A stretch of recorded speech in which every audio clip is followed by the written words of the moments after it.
आज आप मुझे बताइए, हर एक रियासत का, हर एक स्टेट का बाशिंदा यहाँ पे बैठा हुआ है। किस स्टेट में ऐसा होता है कि उस स्टेट का बजट वो स्टेट खुद ना बनाए, उन पे वो थोपा जाए, वो फैसले उन पे थोपे जाए?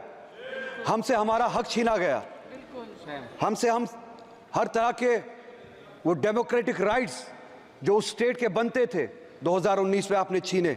370 एक कड़ी थी जिसके जरिए हम इस मुल्क से जुड़े थे, और उस आइन के उस आर्टिकल के जरिए हमें वो हुकूक दिए जाते थे, हमें हमारे सब्जेक्ट्स पे लेजिस्लेट करने का हक दिया जाता था। हमसे पूछे बगैर 370 यहाँ पे छीना गया, हमसे पूछे बगैर हमारे खिलाफ फैसले लिए गए, हमसे पूछे बगैर हमारा स्टेटस, हमारा डेमोक्रेटिक राइट हमसे छीना गया। नतीजा ये है कि आप आज कहते हैं कि जम्मू कश्मीर यूनियन टेरिटरी है, जिसे मैं आज भी कबूल नहीं करता हूँ।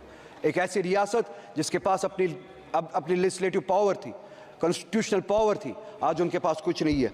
नतीजा ये निकला कि बजट यहाँ पे बनाया जाता है और उस बजट में मजाक किया जाता है जम्मू कश्मीर के लोगों के साथ। एम्प्लॉयमेंट के हवाले से आप देखिए, जम्मू कश्मीर की रियासत 2019 के बाद आज पहली बार 70 सालों में पहली बार अनएम्प्लॉयमेंट मुल्क में सबसे ज़्यादा है जम्मू कश्मीर है।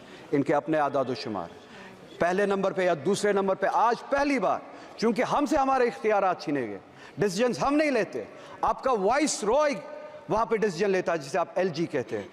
नतीजा ये निकला अनएम्प्लॉयमेंट सबसे ज़्यादा है। अनएम्प्लॉयमेंट इतनी ज़्यादा है कि अब अगर लोग वहाँ पे अप्लाई करना भी चाहते हैं, आपके पास उतने रिसोर्सेज नहीं है, जगह नहीं है जिनके ज़रिए आप वो जो ज़रूरत है वो पूरा कर सके, वो एम्प्लॉयमेंट दे सके। एम्प्लॉयमेंट के हवाले से आप बहुत सारी लेवल्स पे जम्मू कश्मीर के लोगों के साथ जंगें लड़ रहे हैं। नई रिजर्वेशन पॉलिसी यहाँ पे लागू की गई, हमने नहीं बनाई, जम्मू कश्मीर के लोगों ने नहीं बनाई, यहाँ पे बनाई गई और वहाँ पे थोपी गई।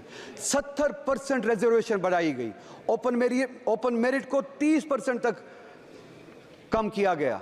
ओपन मेरिट के लिए अब जगह सिर्फ 30% बनती है।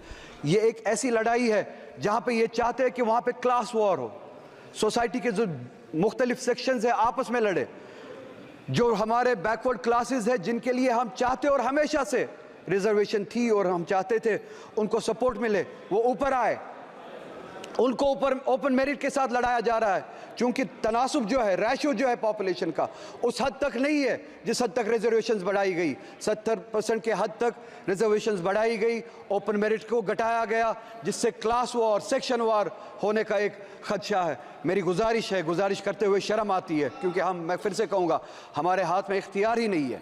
इन्हें भी सोचना चाहिए। एक रियासत है जहाँ पे हमें अब उस हद तक गिराया गया है कि यहाँ के भीख मांगनी पड़ती है, हम अपने फैसले नहीं ले पाते। इनसे गुजारिश है, ओपन मेरिट को या सुप्रीम कोर्ट की जो कैप है उस हद तक रखे, या पॉपुलेशन का जो रेशियो है, पॉपुलेशन के हिसाब से जो कैटेगरीज है, पॉपुलेशन का जो रेशियो है उस हिसाब से आप रिजर्वेशन करें, ताकि वो जो ओपन मेरिट पे इस वक्त तलवार चल रही है वो ना हो। हमारे लोग वहाँ पे इसका खामियाजा उठा रहे हैं। इसी के साथ साथ हमारे जो वैकेंसीज फिल करने के लिए जो डिले हुआ था कोविड की वजह से, कोविड से पहले हम स्टेट पे ताला लगाया गया था 2019 में, अगर यहाँ पे सबको याद हो। उस दौरान स्टेट ने काम नहीं किया, उसके बाद कोविड आया, उसके बाद ये जो वैकेंसीज फिल होनी थी उसके लिए वक्त नहीं दिया गया, वैकेंसीज फिल नहीं की गई। नतीजा ये हुआ, हमारे जो बच्चे हैं, लड़के लड़कियां जो है वो अब ओवर एज होना शुरू हो गए हैं। हमारी गुजारिश है कि अब ये जो कैप जो है वो जो 28 साल तक थी उसको बढ़ाया जाए, एज रिलैक्सेशन दिया जाए, एग्जेप्शन दिया जाए, ताकि जो कोविड के दौरान 2019 के दौरान जो आपने लॉकडाउन किया था, जिस दौरान स्टेट ने काम नहीं किया, वैकेंसीज फिल नहीं हुए, उनको वो एज रिलैक्सेशन दी जाए। अगर आज वो 33 साल के 32 साल के हुए हैं, उनको वन टाइम एग्जेप्शन दिया जाए, वो रिलैक्सेशन दी जाए कि वो अप्लाई कर सके। हॉर्टिकल्चर हमारा बहुत बड़ा सेक्टर है, बैकबोन है। आप उस हॉर्टिकल्चर के साथ भी लड़ाई लड़ रहे हैं 2 लेवल्स पे।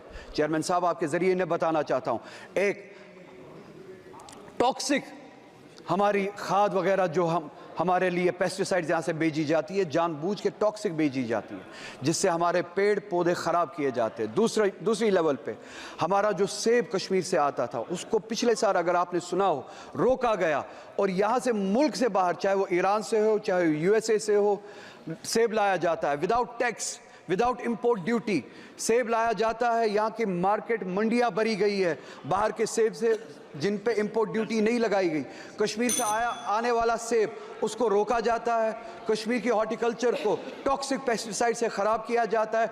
2 लेवल्स पे हमारे साथ जंग लड़ी जाती है। हमारी इकॉनमी को कमज़ोर किया जाता है, हमारे हॉर्टिकल्चर को कमज़ोर किया जाता है। मेरी गुजारिश है, हम चाहते हैं, जम्मू कश्मीर की आवाम चाहती है कि इंपोर्ट ड्यूटी लगाई जाए, जो बाहर से सेब आता है उस पर इंपोर्ट ड्यूटी लगाई जाए, और जो ये टॉक्सिक पेस्टिसाइड हमें भेजा जाता है उस हवाले से काम किया जाए। ये पेस्टिसाइड हमारे बीच ना भेजा जाए, हमारे साथ इस तरह की जंगें ना लड़ी जाए। हमें जी